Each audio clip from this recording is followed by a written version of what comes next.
So these are our concept and our vision. So ನೀವು ಎಲ್ಲರೂ ಆ ವಾತಾವರಣದಲ್ಲಿ ಕೆಲಸ ಮಾಡಬೇಕು. ಸ್ವಲ್ಪ ಜನ ಮೋಸ್ಟ್ ಆಫ್ ದಿ ಪೀಪಲ್ ಮಾಡಲಿದೆ, ಇನ್ನೊಂದಿಷ್ಟು ಜನ ಇದಕ್ಕೆ ಸರಿಯಾಗಿರ್ಬೇಕು. ದುಡಿಗೆ ಇರುವಾಗಲಿಲ್ಲ ಅಂದ್ರೆ it is the appropriate time. Just ನೀವಾಗಿ ನಿರ್ಗಮಿಸಿ. ನಾವು ಭಾಳ ಸೂಕ್ಷ್ಮ ಜೀವಿಗಳಿದೆ, ನಿಮ್ಗೆ ಗೊತ್ತದು. ನಿಮ್ಗೆ ಯಾವುದೇ ರೀತಿ ತೊಂದರೆ ಕೊಡಾದೆ ತಂದಿಟ್ಟಿದ್ದೀವಿ, ನೀವಾಗಿ ಹೋಗ್ಬಿಡ್ಬೇಕು. ಕೆಲಸ ಮಾಡುವ ಇಚ್ಛಾಶಕ್ತಿ ಇರಲಿಲ್ಲ ಇತ್ತು ಅಂದ್ರೆ ನಮ್ಮ ಭಾವನೆಗಳನ್ನ, ಚಿಂತನೆಗಳನ್ನ ನಮ್ಮ ಸರ್ಕಾರದ ಉದಾಹರಣೆಗೆ ಅನುಸರಿಸಿ ನೀವು ಕೆಲಸ ಮಾಡಬೇಕಾಗ್ತದೆ. ಸೂಕ್ಷ್ಮ ಮಾತನೆಗೆ it is the better time to quit your place. So ನಾಳೆ 15 ತನಕ ಅಂತ ಯಾವ ಅಧಿಕಾರಿಗಳಿದ್ರೆ ನಾನಾಗಿ ಯಾರಿಗೆ ತಗಲ್ಲ, ನೀವಾಗಿ ಯಾರು ಬಂದು ನನಗೆ ಹೇಳಿದ್ರೆ I will just leave them out. So ಇಂಥ ಒಂದು ವ್ಯವಸ್ಥೆಯನ್ನು ಇಲ್ಲಿ ಇಟ್ಕೊಂಡಿದ್ದೀವಿ. ನನಗೆ ಒಂದು ಇರಿಗೇಷನ್ ಡಿಪಾರ್ಟ್ಮೆಂಟ್ ಇದೆ, ಚೀಫ್ ಸೆಕ್ರೆಟರಿ ಸೆಷನ್ನ ಪರಿಸರ ದಿನ ನಡೆಯಬೇಕಾಗಿತ್ತು. ಅವೇರ್ನೆಸ್ ಕ್ರಿಯೇಟ್ ಮಾಡಬೇಕು ಅಂತಕ್ಕಂಥ ಸದಾಶಯದಿಂದ ಸೆಷನ್ ನಡೆತಕ್ಕಂಥ ಕಾರ್ಯ ಮಾಡಿದ್ದೀವಿ. ಹಾಗೆ ದೇವಿ ಅಭಿವೃದ್ಧಿ ಮಂಡಳಿ ಮುಖಾಂತರ ಒಂದು ಹೊಸ ಮಳಿಗೆಯನ್ನು ಲೋಕಾರ್ಪಣೆಗೊಳಿಸಿದ್ದೀವಿ. ಪ್ರತ್ಯೇಕ ಈ ವರ್ಷದ ಯಾವ ಪ್ರದೇಶದಲ್ಲಿ ಮಳೆ ಅತಿ ಕಡಿಮೆ ಆಗ್ತಕ್ಕಂಥ ಇತಿಹಾಸ ಇರೋದ್ರಿಂದ ಲಾಸ್ಟ್ 100 years 4-5 ವರ್ಷದಿಂದ ನಾನು ಸರ್ವೆ ಮಾಡಿಸಿದೆ. ಅತಿ ಮಳೆ ಕಡಿಮೆ ಆಗ್ತಕ್ಕಂಥ ಪ್ರದೇಶ ಇದೆ. ಸರಾಸರಿ ವಾಡಿಕೆ ಮಳೆಗಿಂತ 67 ವರ್ಷ ಮಳೆ ಕಡಿಮೆ ಆಗಿದೆ. 12 ವರ್ಷ ಮೀಡಿಯಂ ಮತ್ತು ಕೆಲವು ಸಲ ಅತಿ ಹೆಚ್ಚು ಮಳೆ ಆಗಿರ್ತಕ್ಕಂಥ ಇತಿಹಾಸ ಈ ತಾಲೂಕಿಗೆ ಮತ್ತು ಈ ನಾಡಿಗಿದೆ.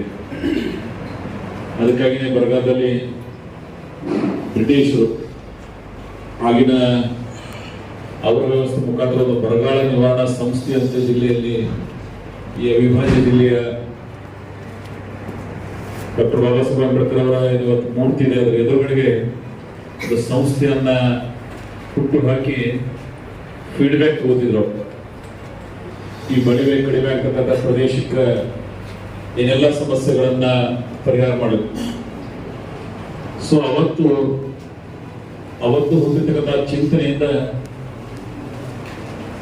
1960ರ ದಶಕದಲ್ಲಿ ಆಲ್ಮಟ್ಟಿ ಏನು ಅಪರ್ ಕೃಷ್ಣ ಪ್ರಾಜೆಕ್ಟ್ ಮಾಡ್ಲಿಕ್ಕೊಂದು ಆ ಚಿಂತನೆ ಏನಿತ್ತು ಅದಕ್ಕೆ ಅವಕಾಶ ಕೊಟ್ಟದ್ದಾಗಿದೆ. ಅದಕ್ಕಾಗಿ ಈ ದೇಶ ಕಂಡ ಒಬ್ಬ ಪ್ರಾಮಾಣಿಕ ಅಪ್ರತಿಮ ನಾಯಕ ಅಂದಿನ ಪ್ರಧಾನಿ ಲಾಲ್ ಬಹದ್ದೂರ್ ಶಾಸ್ತ್ರಿ ಅವರ ಮುಖಾಂತರ ನಾವು ಅಡಿಗಲ್ಲನ್ನು ಇಟ್ಟಿದ್ದೀವಿ. ಅವರ ಮಾತುಗಳಲ್ಲಿ ಈ ಕೋರ್ಟ್ ಫಸ್ಟ್ ಆಗಿದೆ. ಇವತ್ತಿಗೆ ಹೆಚ್ಚು ಕಮ್ಮಿ ಇಷ್ಟು ವರ್ಷಗಳನ್ನ ನಂತರ ಸಹಿತ ನಾವು ಅದನ್ನು ನೆನಪಿಸ್ಕೋಬೇಕಾಗ್ತದೆ. ಅದರ ಸಾಧ್ಯದಷ್ಟು ನಾರ್ತ್ ಕರ್ನಾಟಕ, ಅದರಲ್ಲಿ ವಿಶೇಷವಾಗಿ ಹೈದರಾಬಾದ್ ಕರ್ನಾಟಕ, ಅಂದಿನ ಇವತ್ತಿನ ಕಲ್ಯಾಣ ಕರ್ನಾಟಕಕ್ಕೆ 4-5 ಜಿಲ್ಲೆಗಳಿಗೆ ಬಹಳ ದೊಡ್ಡ ಅನುಕೂಲ ಆಗಿದೆ. ನಮಗೂ ಅದರ ಅನುಕೂಲ ಆಗಿದೆ. ಅದರ ಮುಖ್ಯವಾಗಿ ಯಾರು ನಮ್ಮ ಸರ್ವಸ್ವವನ್ನು ತ್ಯಾಗ ಮಾಡಿದ್ದೀವಿ, ಇವತ್ತು ಅತ್ಯಂತ ಕಷ್ಟಕರವಾದಂಥ ಸಂದರ್ಭದಲ್ಲಿ ಇದೀವಿ. ನಾವು BS ಸ್ಕೀಮ್ ಥರ್ಡ್ ಸ್ಟೇಜ್ ಅಂತ ಕರಿತೀವಿ. ಅತಿ ಹೆಚ್ಚಿನ ನೀರನ್ನ ಬಳಕೆ ಮಾಡತಕ್ಕಂಥ ಅವಕಾಶ ಈಗ ನಮಗೆ. ಅದರ ಪಕ್ಕದ ರಾಜ್ಯಗಳು ಆಂಧ್ರ ವಿಭಜನೆಗೊಂಡ ನಂತರ ಮತ್ತೆ ರಾಜ್ಯ ತಂದಿದೆ. ಈಗ ಮಹಾರಾಷ್ಟ್ರನೂ ಸಹಿತ ಆಲ್ಮಟ್ಟಿ ಡ್ಯಾಮ್ನಿಂದ ನಮ್ಮಲ್ಲಿ ಬ್ಯಾಕ್ ವಾಟರ್ದಿಂದ ನಮ್ಮಲ್ಲಿ ಫ್ಲಡ್ ಆಗ್ತದೆ ಅಂತ ಹೇಳಿ ಅವರು ಸಹಿತ ಇವತ್ತು ಹೊಸ ವ್ಯಾಜ್ಯವನ್ನ ಪಡಿತಾ ಇದ್ದಾರೆ. ಸೊ ಇದರ ನೇರವಾದ ಇಫೆಕ್ಟ್ ಯಾರಿಗೆ ಆಗ್ತಿದ್ರೆ ಅವಿಭಾಜ್ಯ ಜಿಲ್ಲೆ ಬಾಗಲಕೋಟೆ ಮತ್ತು ಬಿಜಾಪುರದಲ್ಲಿ ಆಗ್ತದೆ. ನಾನಿವತ್ತು ಯಾಕೆ ಈ ಸಭೆಯನ್ನ ಈ ವಿಷಯವನ್ನ ಪ್ರಸ್ತಾಪ ಮಾಡದೇ ಇದ್ದೀನಿ ಅಂದ್ರೆ, ಮುಂದಿನ ಕೆಲವೇ ದಿನಗಳಲ್ಲಿ ಒಂದು ಕ್ಯಾಬಿನೆಟ್ ಮೀಟಿಂಗ್ ಕಂಡಕ್ಟ್ ಮಾಡಲಾರ ಬಿಜಾಪುರ ನಗರದಲ್ಲಿ. ನಾವು ನಮ್ಮ ತಾಲೂಕಿನ ನಮ್ಮ ಭಾಗದ ಜನರ ಕೆಲವು ಅಶ್ವತ್ಥಗಳನ್ನು ಈಡೇರಿಸಿದ್ವಿ, ಕೆಲವು ನಿರಂತರವಾಗಿ ಮಾಡಬೇಕಾದಂತ ಕಾರ್ಯಗಳು. ಆದ್ರೆ ಈ ಅವಿಭಾಜ್ಯ ಜಿಲ್ಲೆಗೆ ನಮ್ಮ ಸರ್ಕಾರದ ಮುಖ್ಯಮಂತ್ರಿ ಹತ್ರ ನೀವೇನೇನು ಮಾಡ್ಕೊಂಡಿದ್ದು, ನೀವು ಟೈಮ್ ಬೌಂಡ್ ಹಾಕೊಂಡು ಕೇಂದ್ರ ಸರ್ಕಾರದ ಮೇಲೆ ವಿಶೇಷವಾಗಿ ಒತ್ತಾಯ ಮಾಡುವ ಮುಖಾಂತರ 524 ನಿಲ್ಲಿಸಬೇಕು. 524 ನಿರ್ಧಾರಗಳು ಮಾತ್ರ ನಾವು ಸಂಪೂರ್ಣ ನೀರಾವರಿ ಒಳಪಡ್ತೀವಿ. ನಮಗೆ ನೆಟ್ವರ್ಕ್ಗಳನ್ನು ಮಾಡ್ಕೊಂಡಿದೀವಿ, ಅದ್ರ ಸದುಪಯೋಗ ಆಗ್ತದೆ. ಸೊ ನಾನು ಕೇಂದ್ರ ಸರ್ಕಾರಕ್ಕೂ ಸಹಿತ, ನಮ್ಮ ಸರ್ಕಾರದ ಮುಖಾಂತರ ಮತ್ತು ಬೇರೆ ರೀತಿಯಲ್ಲೂ ಸಹಿತ ಏನು 20-25 ಜನ ಸಂಸದರಿದ್ದಾರೆ, ಅವರು ಸಹಿತ ಒತ್ತಾಯ ಮಾಡ್ಬೇಕಾಗುತ್ತೆ. ಇಲ್ಲ ಅಂದ್ರೆ ನಮ್ಮ ಭಾಗದ ಜನರಿಗೆ ಆಗ್ತಕ್ಕಂಥ ಆ ವಿಶೇಷವಾದಂಥ ಅನ್ಯಾಯ ಅದು ಸರಿಪಡಿಸಲೇ ಇರದಂತ ಅನ್ಯಾಯ ಆಗ್ತದೆ. ಬೇರೆ ಎಲ್ಲರಿಗೂ ರೆಕ್ಟಿಫೈ ಮಾಡ್ಬೋದು, ನಾವು ಒಂದು ರಸ್ತೆ ಕಟ್ಟರೆ ಮತ್ತೊಂದು ಮಾಡ್ಬೋದು, ಒಂದು ಬಿಲ್ಡಿಂಗ್ ಬಿಟ್ರೆ ಮತ್ತೊಂದು ಕಟ್ಟಬಹುದು.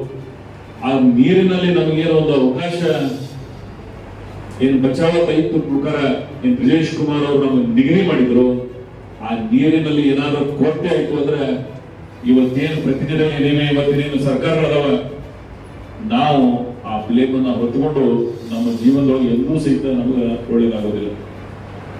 ಇಂಥ ರಾಜಕೀಯ ಇಚ್ಛಾಶಕ್ತಿ ಕೊರತೆ ಅಂದ್ರೆ ನೀರು ನಾವು ನಿಲ್ಲಿಸ್ಕೊಂಡು ಪಕ್ಕದ ಜಿಲ್ಲೆಗೆ ಅನುಕೂಲ. ನಮ್ಮೆಲ್ಲ ಇಚ್ಛಾಶಕ್ತಿ ಇರ್ತಂದ್ರೆ ಆಗ್ತಿರ್ಲಿಲ್ಲ. ಆಯ್ತು, ಅದು ನಮ್ಮ brothers, brother districts and brother States ಅಂತೆ ಸೋದರತ್ವ ಭಾವನೆಯಿಂದ ನಾವು ಬದುಕಬೇಕಾಗ್ತದೆ. ಅದು ಈಗಲೇ ನಮ್ಮ ಪರವಾಗಿ ನೀವು ಸ್ಥಾನಕ್ಕೆ ಬರಲಿಲ್ಲ ಅಂದ್ರೆ, ಈ ಚಕ್ರಗಳನ್ನ ಸರಿದೂಗಿಸಲಿಲ್ಲ ಅಂದ್ರೆ ಮುಂದೆ ಈ ಭಾಗದ ಜನರ ಬದುಕು ಬಹಳ ಕಷ್ಟ ಆಗ್ತದೆ.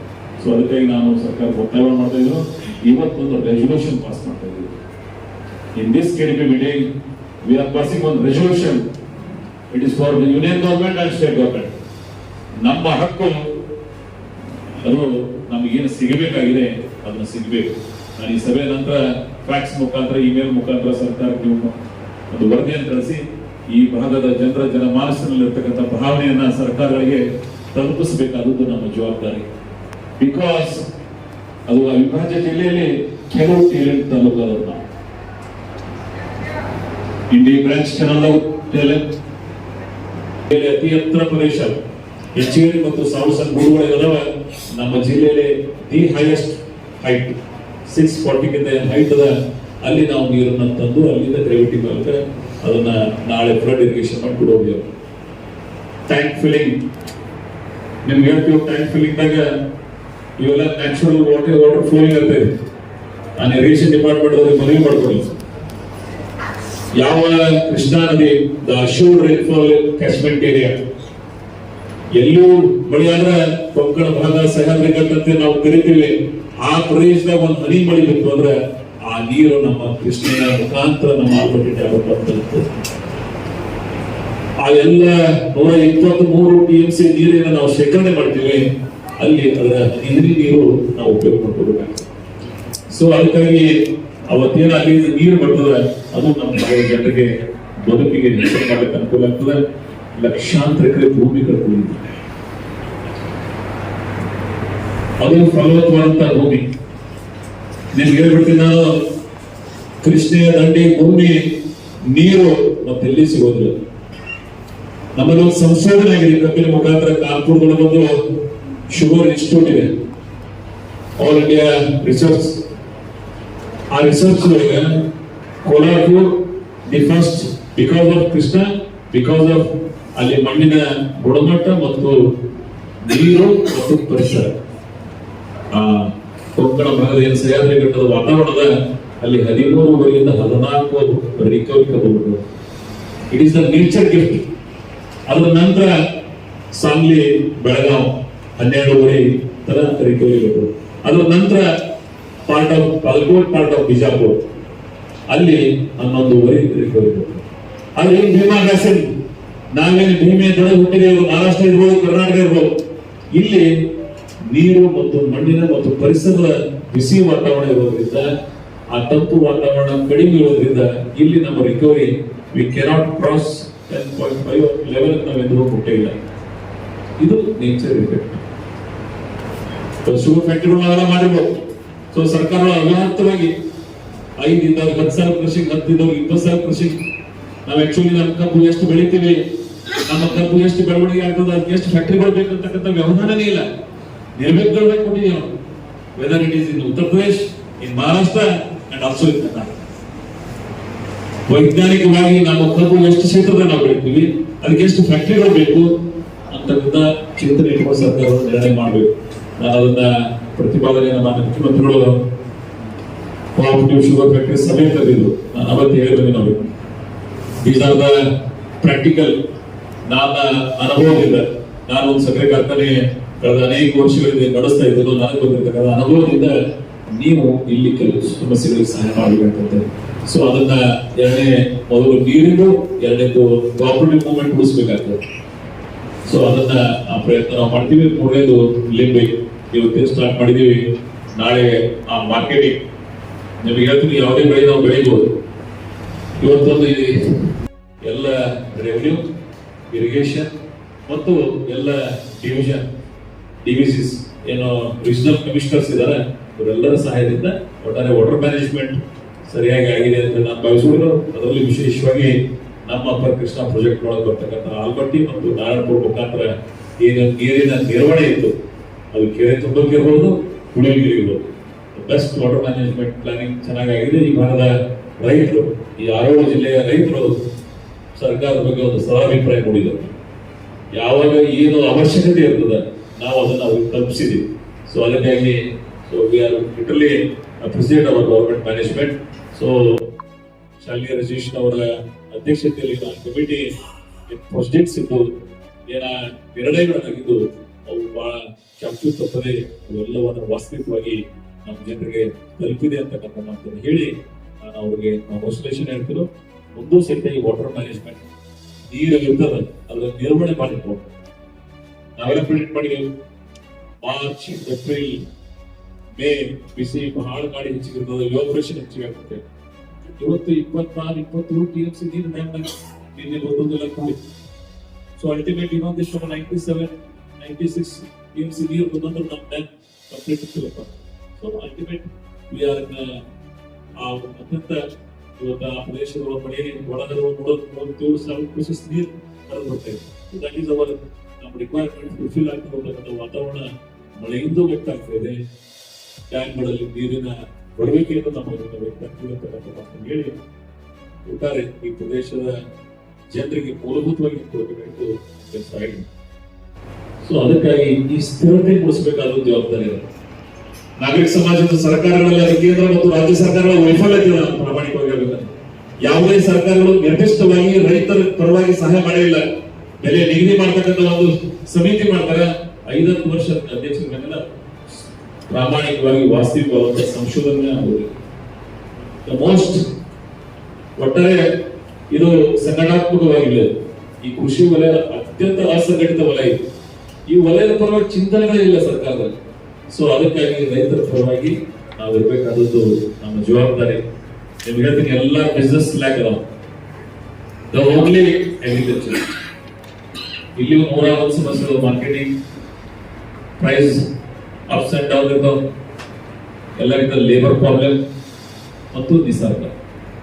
ಇಷ್ಟು ಎಲ್ಲರ ಮಧ್ಯದಲ್ಲಿ ಅವನು ಈಸಿ ಆಗಲ್ಲ ಸೇರ್ಬೇಕಾದ್ರೆ ರೈತನ ಬದುಕು ಏನಾಗ್ತದೋ ಅವನಿಗೆ ಗೊತ್ತು. ಸೊ ಅದಕ್ಕಾಗಿ ನಾಗರಿಕ ಸಮಾಜದ ಸರ್ಕಾರಗಳ ಕರ್ತವ್ಯ, ನಾನು ಅದನ್ನ ಪ್ರತಿಪಾದನೆಯನ್ನ ನಾವು ಮಾಡ್ತಾ ಇದ್ದೀವಿ. ಆಸ್ ಎ ತಾಲೂಕು ಯೂನಿಟ್ ಆಗಿ ನೀವು ಬಿಜಾಪುರ ಜಿಲ್ಲೆಯಲ್ಲೇ ಅತಿ ದೊಡ್ಡ ತಾಲೂಕು ಇಂಡಿ ಇವತ್ತು ನಾನು ನಿಮಗೆ ವಿಭಜನೆ ಮಾಡಲಿಕ್ಕೆ ಕೊಟ್ಟಿಲ್ಲ. ಕಾರಣ ಏನಂದ್ರೆ ಯುನೈಟೆಡ್ ಇದ್ರೆ ದ ಮೋಸ್ಟ್ ಸೈಂಟಿಫಿಕ್ ಆಗಿ Indi is the center place surrounding all 25 kilometres ಇರೋದ್ರಿಂದ ದ ಮೋಸ್ಟ್ ಸೈಂಟಿಫಿಕ್ ಆಗಿ ತಾಲೂಕು. ಉಳಿದ 12 ತಾಲೂಕಿಗೆ ಸೈಂಟಿಫಿಕ್ ಆಗಿ ಎಲ್ಲೋ ಒಂದು ಗೌರ್ಮೆಂಟ್ ತಾಲೂಕು ಇಟ್ಕೊಂಡಿರೋದು. ಅದರ ಸರೌಂಡಿಂಗ್ ವಿಲೇಜಸ್ ಇಲ್ಲಿಂದ ಅಲ್ಲಿ ಬರ್ಲಿಕ್ಕೆ, ಅಲ್ಲಿಂದ ಇಲ್ಲಿ ಬರ್ಲಿಕ್ಕೆ ಬಹಳ ಅವೈಜ್ಞಾನಿಕವಾಗಿ ಅದನ್ನ ಕ್ಲಾಸಿಫಿಕೇಶನ್ ಆಗಿದೆ. ಅದರ ಓನ್ಲಿ ತಾಲೂಕ ಕರ್ನಾಟಕದಾಗೆ ಸಿರಾದ ನಂತರ ಮೋಸ್ಟ್ ಕಾಂಪ್ಯಾಕ್ಟ್ ನಗರ ಪ್ರದೇಶಗಳನ್ನ ಹೊರತುಪಡಿಸಿ ಗ್ರಾಮೀಣ ಭಾಗವನ್ನು ಹೊಂದಿರತಕ್ಕಂಥ ತಾಲೂಕ ಪರಿಪೂರ್ಣತೆ ಇದ್ದಿದ್ರೆ ಅದು ದ ಓನ್ಲಿ ಇಂಡಿ. ಬಿಕಾಸ್ ಜೀವನದಲ್ಲಿ 25 ಕಿಲೋಮೀಟರ್, ಮಾರ್ಸ್ನಳ್ಳಿ 25 ಕಿಲೋಮೀಟರ್, ಅಥರ್ಗ 25, ಭೀಮಾ ನದಿ ದಂಡಿ 25-30. ಸೊ ದೀಸ್ ಆರ್ ದ ಈ ಎಲ್ಲ ಆಂಗಲ್ ಒಳಗೆ ಇಟ್ಕೊಂಡು ನಾನು ಈ ತಾಲೂಕ ವಿಭಜನೆ ಮಾಡ್ಲಿಕ್ಕೆ ಹೋಗಿಲ್ಲ. ಈ ತಾಲೂಕ ಹೀಗೆ ಯೂನಿಟ್ ಆಗಿರ್ಲಿ. ಇದು ಈ ತಾಲೂಕಿಗೆ ನಾನು ಪ್ರತಿಪಾದನೆ ಮಾಡಿದ. ಬೇರೆ ತಾಲೂಕುಗಳಿಗೆ ಸಣ್ಣ ತಾಲೂಕು ಬೇರೆ ಅವಕಾಶಗಳು ಸಿಗಲಿದ್ದಾವೆ. ನಮಗೆ ಬೇರೆ ಅವಕಾಶಗಳಿಂದ ಇದು ತಾಲೂಕಿನ ಇನ್ನೊಂದಿಷ್ಟು ಡೆವಲಪ್ಮೆಂಟ್ ಮಾಡಲಿಕ್ಕೆ ಬೇರೆ ವಿಧದಲ್ಲಿ ಮಾಡ್ತಕ್ಕಂಥ ಪ್ರಯತ್ನ ನಾವು ಇಂಡಿ ನಗರದ ಮಾಸ್ಟರ್ ಪ್ಲಾನ್ ಒಳಪಡಿಸಿದ್ವಿ. ಇಲ್ಲಿ ಇಂಡಸ್ಟ್ರಿಯಲ್ ಹಬ್, ಎಜುಕೇಶನ್ ಹಬ್ ಇವೇನು ಕ್ರಿಯೇಟ್ ಮಾಡ್ತಾ ಇದ್ದೀವಿ, ಇವೆಲ್ಲವನ್ನು ಹೊಸ ವಿಧದಲ್ಲಿ ಮಾಡಲಿಕ್ಕೆ ಆ ಚಿಂತನೆ ಇಟ್ಕೊಂಡು ಮಾಡೋದು. ಇಲ್ಲಿ ಡ್ರಿಂಕಿಂಗ್ ವಾಟರ್ ಪ್ರಾಯೋರಿಟಿ ನಾಗರಿಕ ಸಮಾಜ ಸರ್ಕಾರಗಳ ಕರ್ತವ್ಯ. ಯಾವ ಸಂದರ್ಭದಲ್ಲಿ ಅತಿ ಹೆಚ್ಚು ಕುಡಿಯುವ ನೀರಿನ ಸಮಸ್ಯೆ ಎದುರಿಸ್ತಕ್ಕಂಥ ಪ್ರದೇಶ ಇದೆ. ಕೆಲವು ಅಧಿಕಾರಿಗಳು ನನ್ನ ಜೊತೆಗೆ ಫ್ರಮ್ 13 ಹಿಡಿದಿದ್ದವರು ದ ಮೋಸ್ಟ್ ಕರ್ನಾಟಕದಲ್ಲಿ ಅತಿ ಹೆಚ್ಚು ಟಾಸ್ಕ್ ಫೋರ್ಸ್ ಸಭೆಗಳನ್ನ ಮಾಡಿ ಪರಿಹಾರ ಕಂಡುಕೊಂಡು ಹೋಗ್ತೀವಿ. ಇವತ್ತಿಗೂ ಸಹಿತ ಕೆಲವು ವಸ್ತಿಗಳಲ್ಲಿ ಕುಡಿಯುವ ನೀರಿನ ಸಮಸ್ಯೆ ಇದೆ. ಮುಂದಿನ ನಿರ್ಮಾಣ ಪರಿಹಾರ ಮಾಡಲಿಕ್ಕೆ ಕುಡಿಯುವ ನೀರಿನ ಸಮಸ್ಯೆನ ಅಂಜು ಪ್ರವೇಶ್ ಹೇಳಿದ್ರು. ಎಷ್ಟು ಸಾಧ್ಯದ ಅಷ್ಟು ಹಿರಿಯ ಅಧಿಕಾರಿಗಳ ಐಎಸ್ ಆಫೀಸರ್ ಅಂಜು ಪ್ರವೇಶ್ ಅವರು ಅವರಿಗೆ ಅದನ್ನ ನಿವೇದನೆ ಮಾಡ್ಕೊಂಡು ಎಷ್ಟು ಸ್ಟ್ಯಾಂಡರ್ಡ್ ವಸ್ತುಗಳ ಅಲ್ಲಿಯೂ ಸಹಿತ ಕುಡಿಯುವ ನೀರಿನ ಯೋಜನೆಗಳನ್ನ ಮಾಡೋದು. So these are our plannings. Future ಒಳಗೆ ಕೆಲವು ಗ್ರಾಮ ಪಂಚಾಯತಿಗಳು ಪಟ್ಟಣ ಪಂಚಾಯತಿಗಳಾಗ್ತವೆ, ಅವಕ್ಕೂ ಸಹಿತ ಹೆಚ್ಚಿಗೆ ಅವಕಾಶ ಕೊಡ್ತಕ್ಕಂಥ ಪ್ರಯತ್ನ ಮಾಡೋದು. ಇಲ್ಲಿ ಏನೆಲ್ಲ ಸಹಾಯ ಮಾಡ್ಲಿಕ್ಕೆ ಸಾಧ್ಯದ ಅವರು ಮತ್ತು ತಾಯಿ ಮಗು ಆಸ್ಪತ್ರೆ ಮಾಡ್ಲಿಕ್ಕೆ ನಾಳೆ ಮನವಿ ಮಾಡ್ಕೊತೀವಿ. ಅದು ಸಹಿತ ವೆರಿ ಶಾರ್ಟ್ಲಿ ಆಗ್ತದೆ. GTTC ಕಾಲೇಜ್ ಕರ್ನಾಟಕದಾಗೆ ಫಸ್ಟ್ ಸ್ಟಾರ್ಟ್ ಆಗ್ಯದ, ಅಲ್ಲಿ ಕಾನ್ಸೆಪ್ಟ್ ನೋಡ್ತಾ ಮಾಡ್ಲಾಗ್ತಿದ್ರು. ಇಡೀ ಇಂಡಿಯಾದಾಗೆ ದ ನಂಬರ್ 1 GTTC ಕಾಲೇಜ್ ಇರೋದು ನೋಯ್ಡಾದ.